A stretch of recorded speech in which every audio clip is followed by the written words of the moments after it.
Suspense.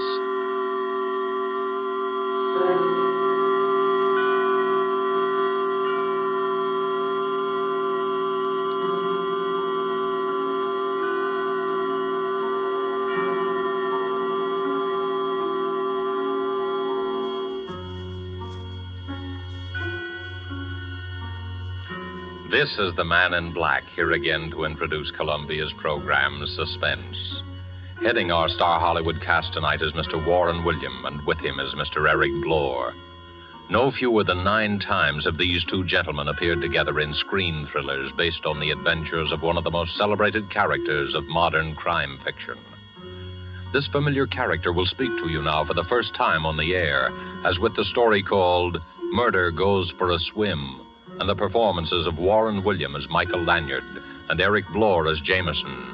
We again hope to keep you in suspense.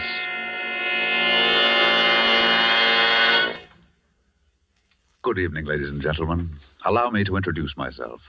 Nowadays, meeting me on the street, you'd most likely recognize me as Michael Lanyard, an author of sorts.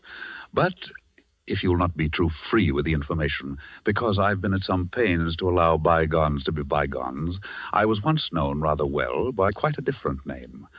And there are still times when I find myself obliged, or should I say forced, to return to that character, to resort to the somewhat questionable talents of the lone wolf.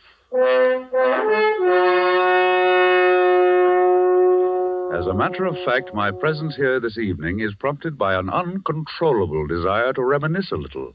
Eh, Jamison? Oh, quite right, Mr. Lanyard. And if you'll pardon a gentleman's gentleman for saying so, sir, playing nip and tuck with the police, meeting lovely ladies, you pilfering an occasional gem, I living, so to speak, from hand to pocket. Ha ha! Those were the days, sir. Yes, those were the days. Absconding at times. Perhaps a touch of embezzlement here and there. Now, hold on, Jamison. If we're going to reminisce in public, I suggest we confine our recollections to our later period, when the lone wolf had become a gentleman of leisure and used his talents in the interests of law and order. In that case, sir, I suggest you relate the episode of our little experience at that horrible party we attended at that Long Island estate. Remember, sir? Of course, Jamison, the Rutherford Barnes estate. If I remember correctly, the occasion was some sort of charity bazaar. We were invited for the weekend. The phone rang just as we were about to leave the apartment. Mr. Lanyard, this is Betty Larson. You've never heard of me before, but I know you've been invited to spend the weekend with Mr. Rutherford Barnes. Please, you must accept the invitation. Come down immediately, right now. It's just a little after 2 o'clock. And if you're not too late, the lone wolf may be able to prevent a murder.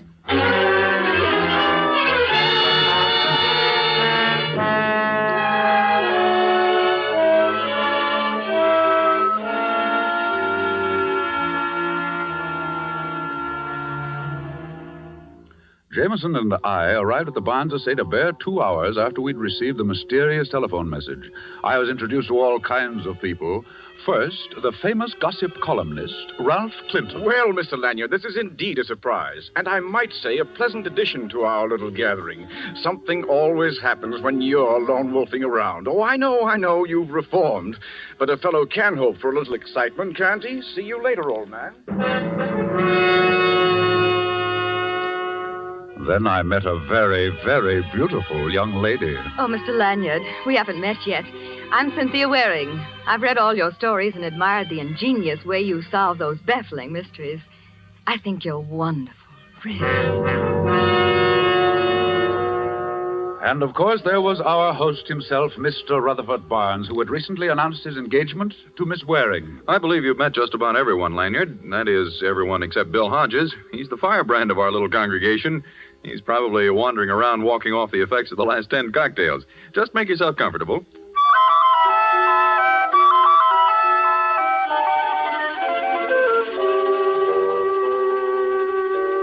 Strangely enough, I failed to meet a Miss Betty Larson, the frightened young lady who had phoned.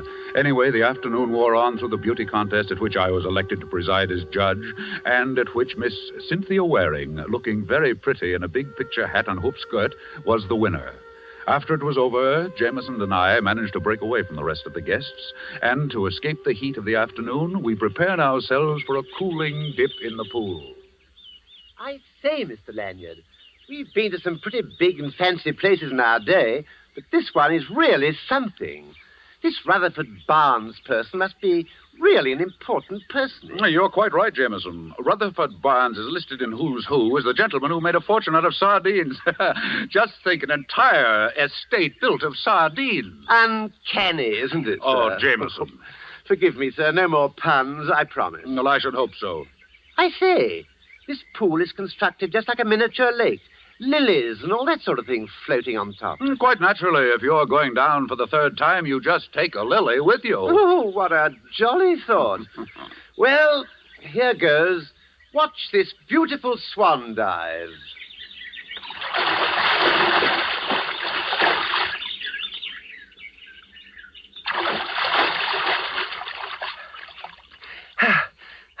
I say, this is most unusual. There's a sort of a mermaid lying in the bottom of the pool. And she's very pretty, sir. Last night it was a barmaid. Today it's a mermaid. No, but really, sir. Well, I'm the judge in the beauty contest. I'd better go down and have a look.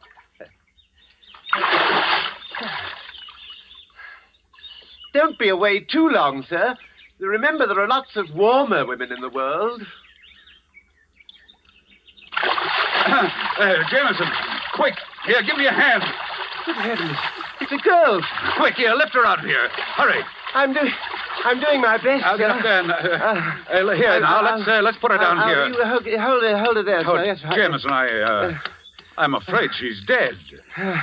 Well, what do you make of it, sir? Was it an accident? Well, I don't know. There's a pretty nasty bump on the side of her head. Well, perhaps she slipped and hit her head as she fell. Perhaps. But her bathing suit, not quite the style you'd put on to take a swim. Possibly she was in the beauty contest. Of course, that's it. The program listed 10 contestants, yet only 9 girls competed. Meaning what, Mr. Lanyard? Meaning, Jamison, that this poor kid was the 10th contestant. And if my hunch is correct, her name is Betty Larson. The girl with the telephone message? Precisely. And if her call was on the level, we did arrive too late, and she was murdered. Mr. Lanyard! Mr. Lanyard! It's Mr. Barnes and Miss Waring. Take off your robe and cover up the body, Jamison. Yes, sir. Well, Lanyard, we've been looking all over for you, haven't we, Cynthia, dear? Yes, of course. And I'm glad we found you, Mr. Lanyard. I've been wanting to thank you for awarding me the prize in the beauty contest this afternoon. I really didn't think that... Mr. Lanyard! There, at the edge of the pool. Yes, it's a girl, and I'm afraid she's drowned. Drowned? But... Oh, how horrible. Oh, but how did it happen? Who is she? I think she's Betty Larson. What do you think, Mr. Barnes? Here, look. Oh, good heavens. Rutherford, look. Oh. Yes. Yes, that is Betty Larson. Why, I had no idea. Then you do know the girl, Mr. Barnes. Why, yes. As a matter of fact, only recently I recommended her for a job. She's the local telephone operator. And the village beauty. Mr. Barnes and Miss Larson were childhood sweethearts. Mr. Barnes, tell me, do any of the other guests know this girl? Ralph Clinton, for instance. Could our famous columnist have possibly known Miss Larson? Well, if not in person, most certainly by telephone. You see, for the last few weeks, Miss Larson handled my personal calls. I see. Did she ever mention the fact that there might be a murder? Murder? Well, you see, I received a rather strange message. Now, look here, Lanyard. If you're insinuating that Miss Larson was murdered, you're all wrong. It's perfectly obvious. She slipped and fell into the deep end of the pool. She can't swim. We couldn't hear her cry for help over the noise of the party, so the poor girl drowned. As simple as that, eh? Why, of course. And I'd appreciate it if you'd be kind enough not to mention this accident to any of the other guests. There's no need to disrupt the entire weekend. I'll notify the sheriff and call the coroner, and they'll take care of everything. I think it might be a good idea, Mr. Lanyard, since you seem so certain that a murder's been committed, that you and your man remain on the premises. Our famous lone wolf may have a little explaining of his own to do. Come along, Cynthia.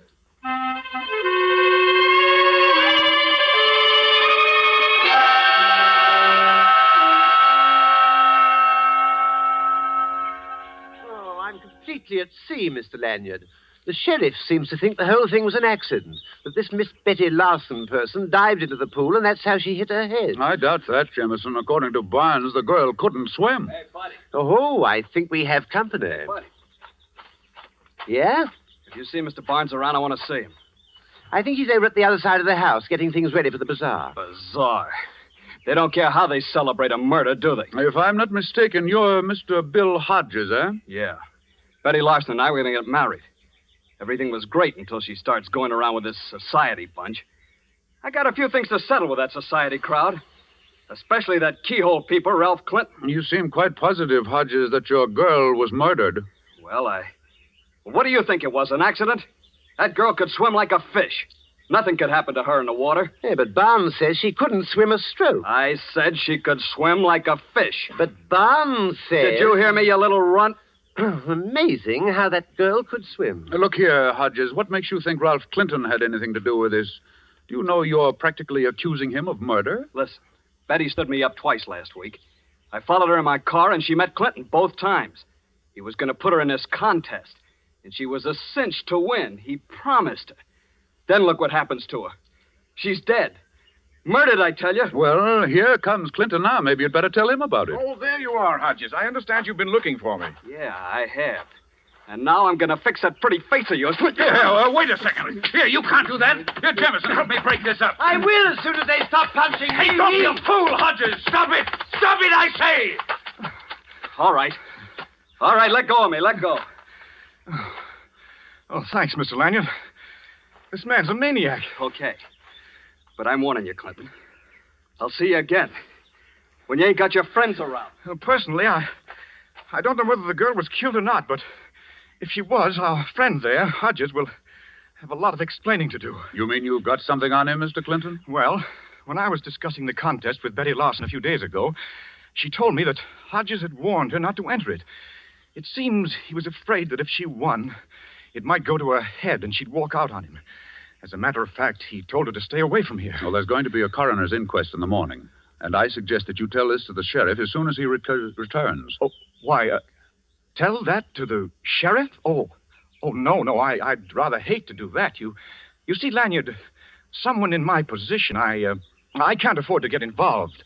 After all, it's my business to report scandal and not get mixed up in it. But look here, you... Oh, tell you what, give me a chance to think it over, and I'll see you at the treasure hunt tonight.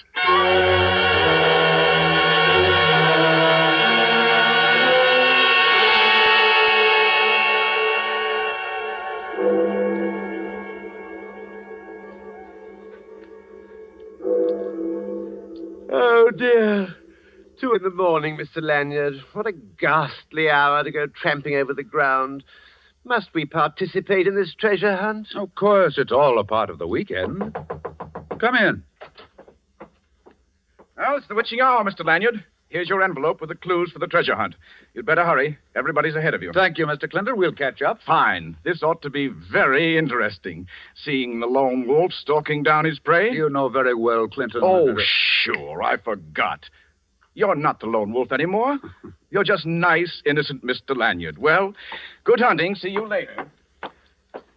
Well, here you are, Jamison. This is our clue. Go ahead, read it.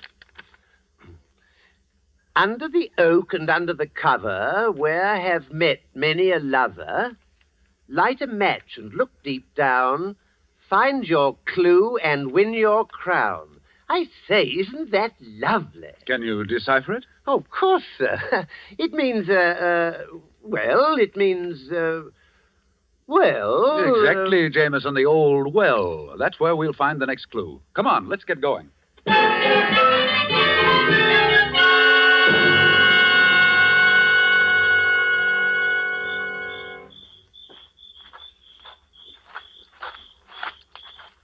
The well is down this path. It's right near the stables. You mean when we get to the well, we find another clue? That's right, and at the end is when we reach the treasure. Oh, the treasure. I say, what is this treasure? Jamison, it's unimportant what the treasure is. It might be a bag of jelly beans. It all sounds very silly to me, sir. There's the well over there. And look here. got a wooden cover on it, exactly like it said on the poem. Well, what do we do now? Now, wait a minute. Oh, yes, under the cover. Light a match and look deep down. Here, I'll take this lid off and put it here. Now, you light a match, Jamison. Right, sir. Our second clue must be somewhere inside the well. Right, here, just a moment. Ah, there's the clue we're looking for. A piece of paper pinned on the wall inside the well with a big pin. Oh, dash it all. Match went out. I'll light another one. Oh, Jamison, hold it. Hold it. The inside of this well smells like gasoline. Yes, it does. Yes, it does smell like it's full of... Get away, Jamison. Blow that match out.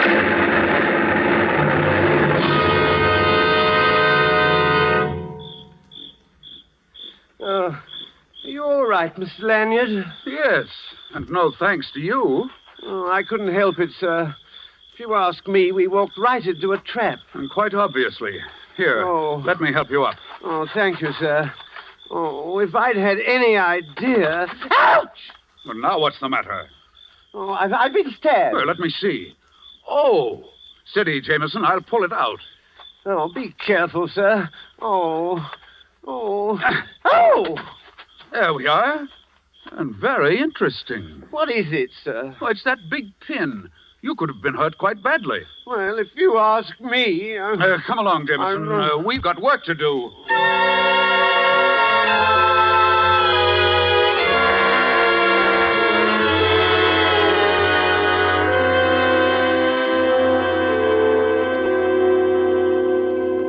And another thing, Mr. Barnes. We don't mind playing this little treasure hunt game of yours, but it's no fun when the prize is two bodies, especially if they happen to be our two bodies. Oh, surely it was only an accident. I wish I could believe that, Miss Waring. But there's no rhyme, no reason for what's been happening.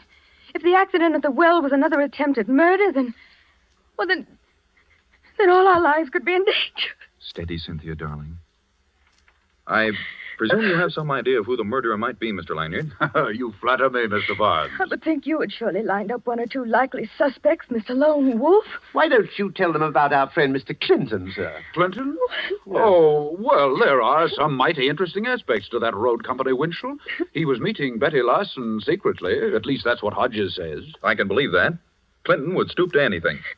I didn't want to have him around, but Cynthia felt that we should cater to him for the sake of publicity for the bazaar. Hodges also insists that Clinton arranged for Miss Larson to enter the beauty contest, and that Clinton promised her that she would win. And there's the little incident at the well. If you ask me, Clinton is in this thing right up to his clues. Help! Mr. Barnes! Somebody come out here, hurry! That sounds like Hodges. He's right out there at the side of the house. Well, come on. We can go through these French windows. In here, in the bushes, you better hurry. What is it, Hodges? What's wrong? I don't know. Don't ask me. I don't know anything about it. Great heavens, look at Clinton. Oh, I can't stand it. I can't stand it. What awful things are going on. No, I don't know how it happened. I was just coming down the path. There in the bushes, he was lying right He's there. done for, all right, Mr. Lanyard. Shot. Murdered. Murdered? You did this, Hodges. You said you'd get even with Clinton. Now you've done I tell it. you, I don't know anything about it. I was just walking down along the path. I don't know anything about It's it. all right, Hodges. You'll have an opportunity to prove your innocence. Don't you have some theory about all this, Mr. Lanyard? Isn't this There, Miss Waring. I think I can promise you at least that there won't be any more murders.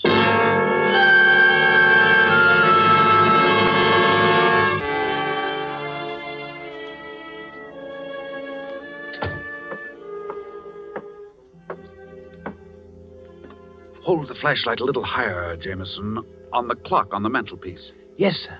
Just as you say, sir. But aren't we taking a bit of a risk, Mr. Lanyard? Leaving the estate without checking with the sheriff? Shh, quiet, Jamison. If I don't find what I'm looking for here in Clinton's apartment, I'm afraid we'll have a lot of explaining to do. I'd just as soon we didn't go back. There's been 2 murders already, and they say things come in threes. How interesting. Jamison, why do you think I've got you flashing the light on that clock on the mantelpiece? Well, sir, I'm a bit rusty. I think it might be safe to say, well, it would be safe. Exactly, Jamison. You never fail. The safe behind the clock on the mantelpiece. I say, I was right. Ingenious, eh, Mr. Lanyard? You have your moments. Well, it's a long time since I've operated in this fashion, but we'll see, Jamison. If you don't mind, sir, this is like old times. I do mind, Jamison, but unfortunately, certain situations are born of necessity. Then allow me to compliment you, sir. You haven't lost the old touch. No, I'm not so sure. Ah, there we are. Not much of a haul, if you ask me. Nothing but a stack of letters and a notebook. Let's have a look. All that trouble just for a bundle of papers. Just a waste of good time and talent. There could have been a pound of butter or a gas coupon or a back axle or... Aha! I say, what's so interesting? Just the... Did you find a clue to the murders? Just the motive, Jamison. Just the motive.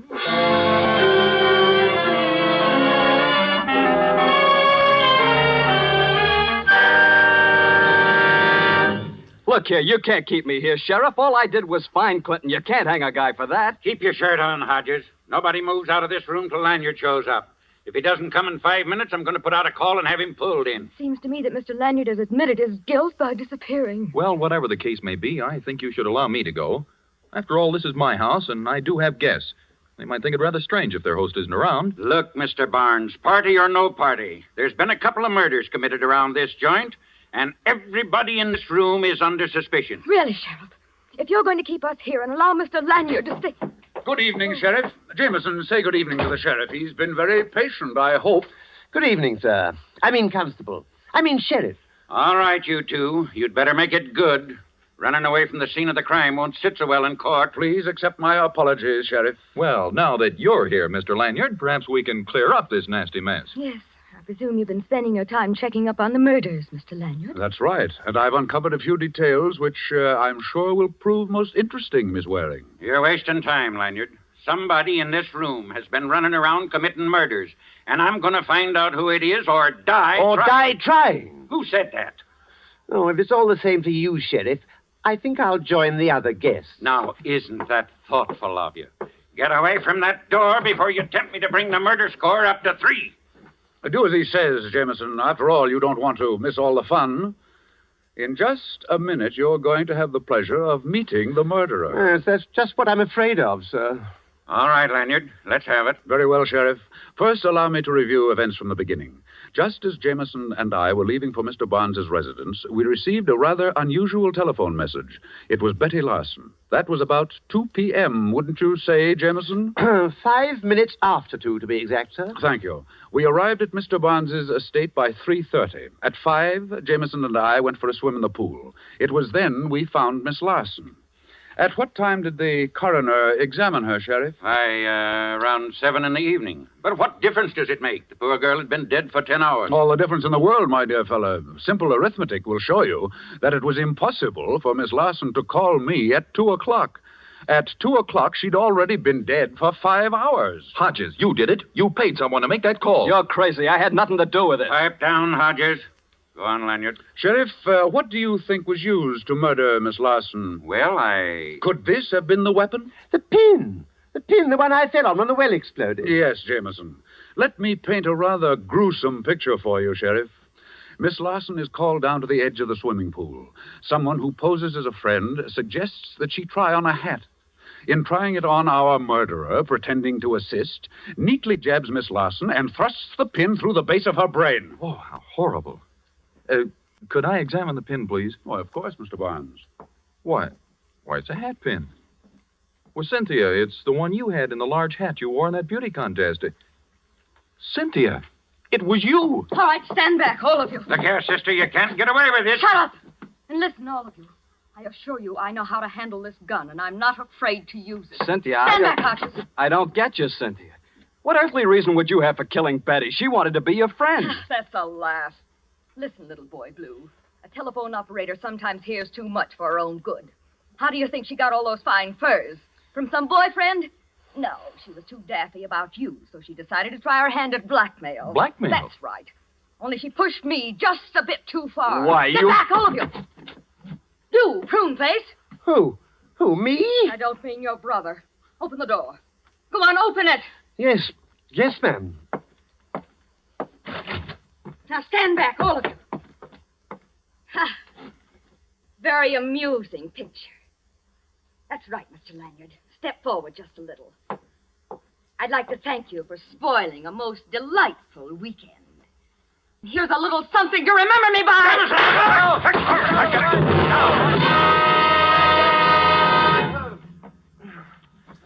Jamison, are you all right? Yes, I think so, sir. Oh, thank heaven. Yeah, you did a good job, Jamison. You not only saved Mr. Lanyard from getting shot, but when you fell against this door, you also managed to knock Miss Waring colder than a doornail. Oh, it was nothing, really. And as for you, sister, maybe these bracelets will keep you out of trouble. Because when you come to, you're going to find yourself booked for murder. Double murder, Sheriff. Dig the bullet out of the wall over there, and you'll find it will match the one found in Clinton's body. Well, what do you know? Come on, Hodges, give me a hand. Okay, Sheriff. I can't believe it. Why, Cynthia and I had so many plans together. It's hard to believe that she could be responsible for those horrible murders. I'm afraid she was. Mr. Barnes, this is Mr. Clinton's notebook. Several canceled checks and a few letters. Look them over, and you'll discover that your dream girl, Miss Cynthia Waring, has quite a number of aliases, and in certain circles has a reputation for landing the biggest fish in the pool. Then, after she's collected enough money, she tosses them back. You were her next victim, Mr. Barnes. And as for the unfortunate Mr. Clinton, being a newspaperman and gossip columnist, he ferreted out her little scheme and, in turn, was blackmailing Miss Waring.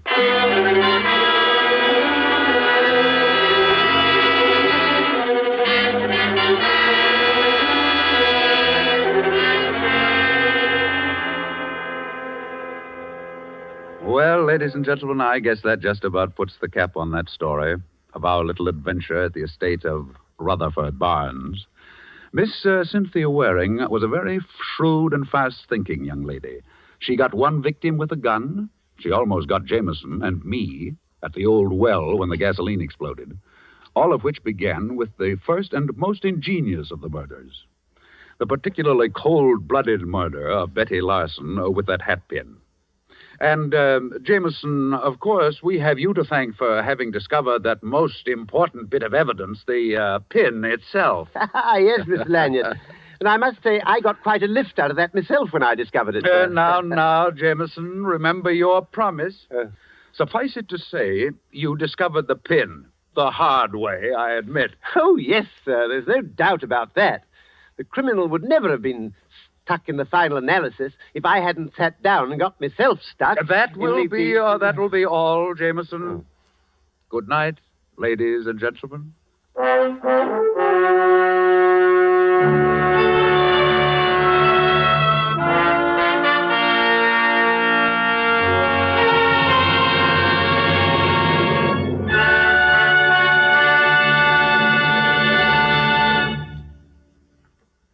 And so closes Murder Goes for a Swim, starring Warren William with Eric Blore. The first appearance of the lone wolf on the air, and tonight's tale of Suspense.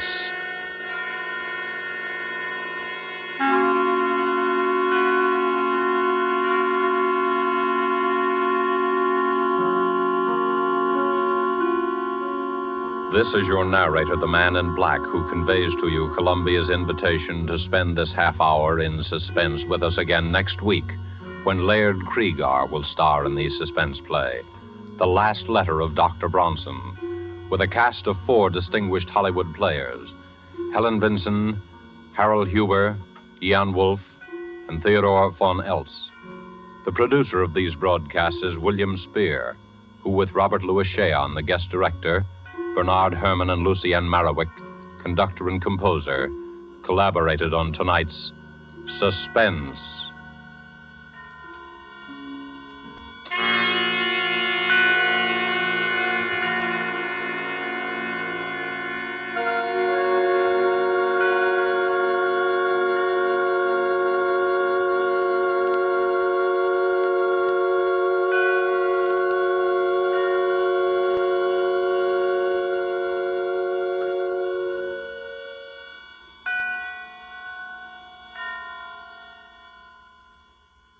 This is CBS, the Columbia Broadcasting System.